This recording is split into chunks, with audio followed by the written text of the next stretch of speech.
Hello and welcome to my channel. I can't believe it's over 6 months that I haven't made a post on YouTube. Like, seriously. I remember in January I told myself I'm going to start YouTubing. I created a new YouTube account that I said I'm going to use to share my stories. Like, I was so excited at the beginning of the year with so much goals or the thing I have to do, how many times I need to post every week. But God, I was shocked. Like, I practically forgot I have a YouTube channel. It was just today that I don't know what came to my mind. So let me do a quick search about myself on Google. So I put in my name. That was when all my social media handles and Google handles started popping up. My LinkedIn, my Twitter, my Facebook, my Instagram, my YouTube. Like, oh my God, I have a YouTube account. And I went and I saw the beautiful videos that I made at the early this year. I was like, oh my God, what happened to me?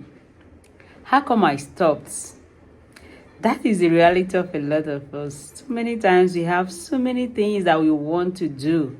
I wanted to start telling my stories. I wanted to use YouTube channel to tell my stories, to talk to people from my experience. But along the line, life got on the way. I couldn't. I couldn't continue. But it's never late. It's okay sometimes to fall on the way. But the ability to rise is what makes you a stronger person. So despite the fact that I've left YouTube for more than 6 months now, I haven't made any video, but that doesn't mean that I have abandoned that. I've been doing a lot of other things. Like, if you watch some of my earlier videos, you'll see where I'm saying things that I'm out to achieve from my YouTube is I wanted to tell my stories. I want to rediscover myself and use my journey to motivate other people. And at the same time, I was looking for a side hustle. Yes, it helped me write side hustle. I have a bustling career, but I needed things that I could be doing by the side to keep myself busy and also to bring out the things that I love to do without a control. That was how I started it. So even though I haven't been posting on YouTube, I've been posting a lot on Facebook and I've been doing a lot of writing. I won't tell you how many books that I've written this year. But the funny thing is that after writing, I won't publish. After writing, I won't publish. After writing, I will drop. I'll feel like, no, this one, I don't think it's okay. Initially, the first one I started writing was on divorce, how to cope as a single mom or as a divorced woman. After completing the books, I ditched it. I said, no, I don't want people to start seeing me like, one broken woman. I ditched it. I went into fiction. I started writing fiction. Now I've completed the fiction. It's now time for me to publish. I sent it to someone to help me proofread it. Then it's time for me to publish.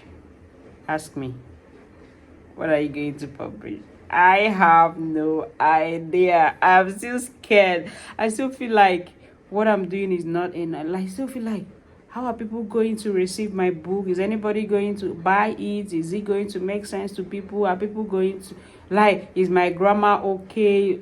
This is what I keep thinking about. And this brings me to what I want to talk about today: imposter syndrome.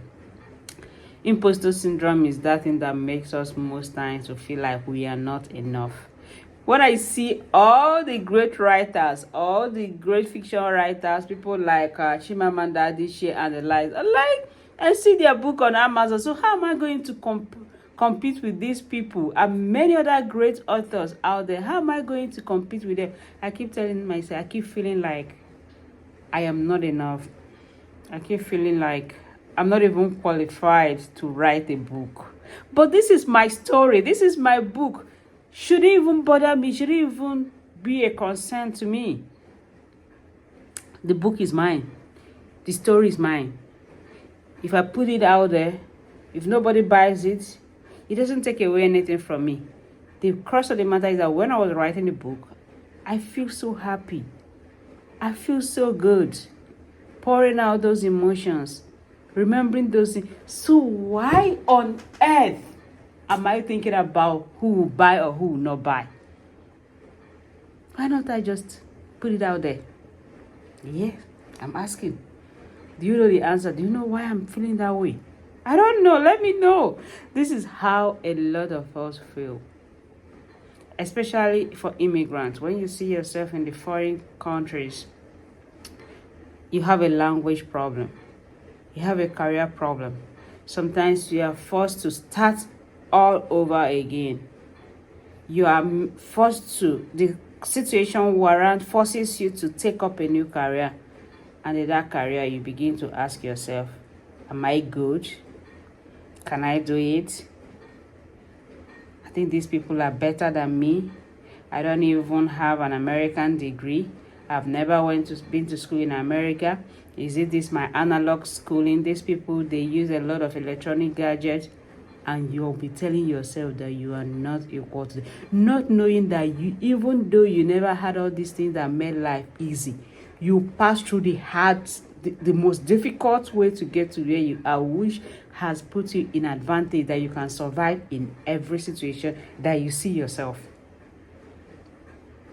But you're telling yourself, I don't think I can do it. It happened to me. Seriously, I'm telling you. When I started my first corporate job in America, yeah, one of my job description was to make outbound and inbound calls. I was a tax preparer, but in addition to that, I had to make inbound and outbound calls. Oh my dear, don't get me started, because that was like the most difficult thing they could give me. The thought of communicating with people, the thought of talking with these people who will feel that I have an accent, talking to people sometimes who may not even seem to, that I feel they don't understand what I am speaking, what I am saying, because I have a foreign accent. I was so scared. I don't even want to try. I was so scared. But this is my job. I need to do it. I had to start looking for help. I confided in my branch manager, my unit manager then, and she agreed to help me out, to shadow me while I work. But do you know the greatest surprise? The first day that I did this presentation, the first day that I spoke to somebody, I answered an inbound call. Oh my God, the woman was so amazed. She was like, are you kidding us?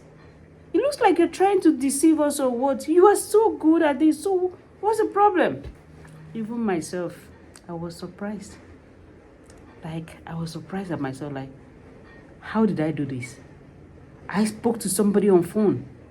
I handled the phone. I spoke to somebody, total stranger, and I discussed taxation with the person on phone. Oh my God, that was the breakthrough. That was the breakthrough. Even the first time that I prepared tax, despite having gotten my certification, I needed to prepare the tax. Do the work. I wanted somebody to hold me in the hand to show me how to do it. Like, oh yeah, press this, press this. I was so scared of even touching the computers. This is the reality of a lot of us. We see ourselves in situation, in environment that we feel that the environment is too big for us. But in essence, it is our mind telling us that the environment is too big. Human being is the same everywhere. We eat, we drink, we breathe, we drink, we wake up, we sleep the same way. They went to school, you went to school. What is the difference? The only difference is your language. The only difference is that they were in this environment before you, but it's still the same thing. The work you are doing is the same thing. Maybe this is somebody who has even risen to a manager position in her own country. Now she's there just to do small things. You are scared. You feel that they will say you don't know how to do it, whereas you are an expert. You can even change the system. You can even bring ideas that will make the system better. But no, you are scared. That is for all. That is what all of us feel.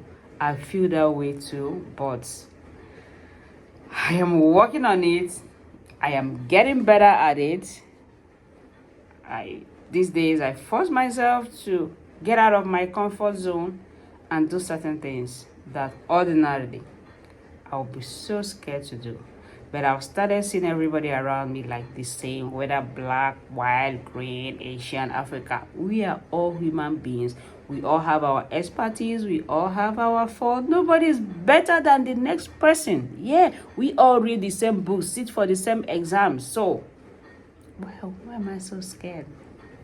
So that is me. So I'm happy that I found my voice again. I am back to YouTube. I hope I'm not blabbing. Even if I am blabbing, no problem. YouTube is a free world. I can put it there. Watch it. Comment. Tell me what you think about me. Whether I'm talking trash, I'm making sense, I'm not making sense. Drop it in the comment section. That is a way to help me to improve. Like I said, I really want to tell my story, because my story is filled up with a lot of inspiration.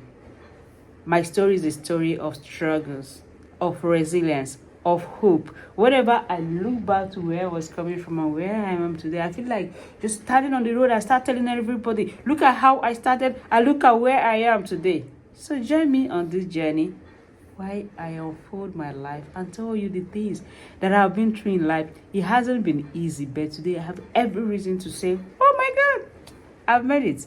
And I think your story can equally be different. Your story can even be better than my own story. All right, see you, and then have a beautiful day. Do not forget to like, comment, subscribe, so that you motivate me to do something better. Do have a beautiful rest of the day.